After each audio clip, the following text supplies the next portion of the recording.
कि हाल चाल वीराज। तो मित्राज की जगह आज आपको मेरे वीराज यानी कि बड़े भाई। तो इतनी सारी इंटरनेशनल ऑर्गेनाइजेशंस को ज्वाइन करने के बाद मेरे को कुछ लर्निंग मिली और मैं चाहता हूँ कि वो लर्निंग मैं आपसे थोड़ी सी शेयर कर दूँ। क्या हुआ था 2015, 16, 17, 18, 19, 20 में जो लोग मिडिल क्लास से नीचे थे वो अपने बच्चों को यूपी बोर्ड में कराते थे, सरकारी स्कूल में कराते थे।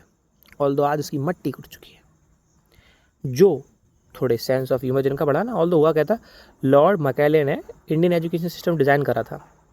जब वो डिज़ाइन किया था तो इंडिया में कोई पढ़ा लिखा नहीं था, तो फर्स्ट जनरेशन 90s की थी जो पढ़ी लिखी थी। उसके बाद जो जनरेशन आई सेकेंड थर्ड, यानी कि जो हमारे मदर फादर हैं, दादा दादी जो पढ़े लिखे हैं, उन्होंने हमको पढ़ाया। जिस तरीके से वो पढ़े उस तरीके से पढ़ाया, मार कुटाई के, है ना। फिर हमने थोड़ा बहुत पढ़ लिया तो हम आगे बढ़ गए। अब लेकिन हम इसको फॉलो नहीं करते। There is a reason for that कि हम चेंज हुए समय के साथ। ऐसे ही वो जिस बोर्ड में पढ़े थे वो समय का बोर्ड था वो, पर उस समय भी बहुत चीज़ें एग्जिस्ट करती थी जो उनको मालूम नहीं थी, क्योंकि वो उनकी रीच के अबव थी। हम यूपी बोर्ड को नीचे मानते हैं, ऑल्दो नहीं ऐसा होना चाहिए, बट आज रिजल्ट्स हमारे सामने हैं। यूपी बोर्ड के बाद जैसे फॉर एग्जांपल यूपीएससी एग्ज़ाम में हिंदी बोर्ड के रिजल्ट्स बहुत कम होते हैं। फिर हम आते हैं सीबीएसई पर, central board of secondary education, जिसको बहुत ही हम एलीट क्लास मानते हैं, but it is not the elite class. यहाँ पे majority of the middle class के बच्चे पढ़ते हैं। आफ्टर दैट अगर हम अपने नेटिव प्लेस में यानी कि आगरा में देखेंगे, कुछ स्कूल्स हैं सेंट के नाम से मशहूर, foreign funding based schools, saint Peter's, saint Patrick, saint Conrad's, saint Anthony's, है ना। There are several kinds of schools, these kinds of schools they follow ICSE board. वाह क्या बोर्ड है। लॉग हमें 11th-12th में सीखने मिलता है या 8th-9th में आ जाता है शायद, लॉगरिथम, है ना। इनको मैट्रिक डिटर्मिनेंट यहाँ पता लग जाती है, हमको पता लगती है 11th-12th में जाके। तो ये इंटेलिजेंट हो गए? नहीं। आगरा में जीडी कोइन का भी है जो सीबीएसई को फॉलो करता है। वहाँ पर डॉक्टर्स के बच्चे पढ़ने आते हैं, बिजनेसमैन के बच्चे पढ़ने आते हैं। ऑल्दो हमारे कोई भी सराउंडिंग में ऐसा कोई होगा नहीं जो डॉक्टर होगा, इंजीनियर होगा, जिसके साथ हम पढ़ पाएँ। हमारे आसपास वही होंगे जिनके साथ हम पढ़ पाए।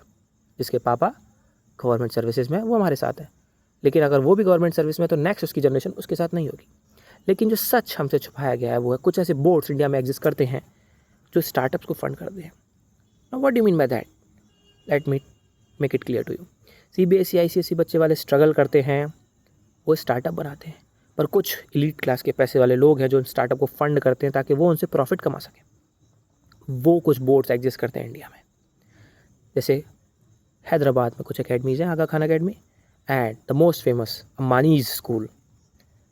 तो कुछ बोर्ड इंटरनेशनल्स हैं, for example IGCSE, IB, Cambridge, Oxford. इनका नाम सुनने में जितना अच्छा लगता है उतने ही ये बहुत ही अच्छे बोर्ड्स हैं, लेकिन इनकी रीच हम सबसे ऊपर है। जहाँ मेरी 9th क्लास 30,000 रुपये मुश्किल से हो गई थी 2015 में एक रेपुटेटिव स्कूल से, अगर मैं उस समय को IB बोर्ड की ग्रेड 9 MYP4 करिकुलम को इंक्लूड करूं तो वो 3 लाख का है।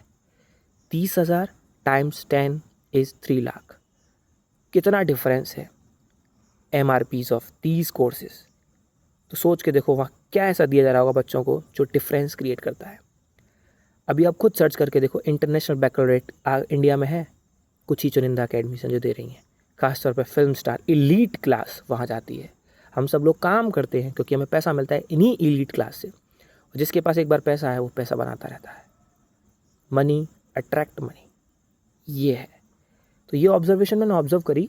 वहाँ का पढ़ाने का तरीका, चीज़ें वही हैं, लेकिन the way is different, entirely different.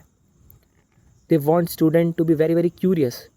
आप अगर डिफरेंस क्रिएट करोगे ना, यूट्यूब पर भी चेक करोगे तो IB, ICSE, CBSE, IGCSE, California, Texas, Florida, Cambridge, Oxford, इन सब के बोर्ड्स हैं, मॉड्यूल्स हैं, जिनको कुछ इंडिया के इंस्टीट्यूट देते हैं पढ़ने के लिए। कुछ पढ़ते भी हैं, पर उनकी क्वांटिटी बहुत कम है, लेकिन क्वालिटी एक्सट्रीम लेवल पे एग्जिस्ट करती है। जहाँ लोग कंपटीशन कर रहे हैं IITs में जाने के लिए, IITs के बाद वो अच्छे खासे फॉरेन में सेटल हो जाते हैं, मोस्ट ऑफ अस। लेकिन वो उनके लिए भी एज अ वर्कर ही काम कर रहे हैं। पहले लेबर होती थी दिहाड़ी वाली, देख रहे हो ना आप, ये पत्थर रखे हैं इनको सेट करने वाली, बट अब जो लेबर है वो है डिजिटल लेबर। तो क्या विचार है आप सबका इस सब पे? प्लीज़ मेरे को कमेंट में एक बार ज़रूर बताना।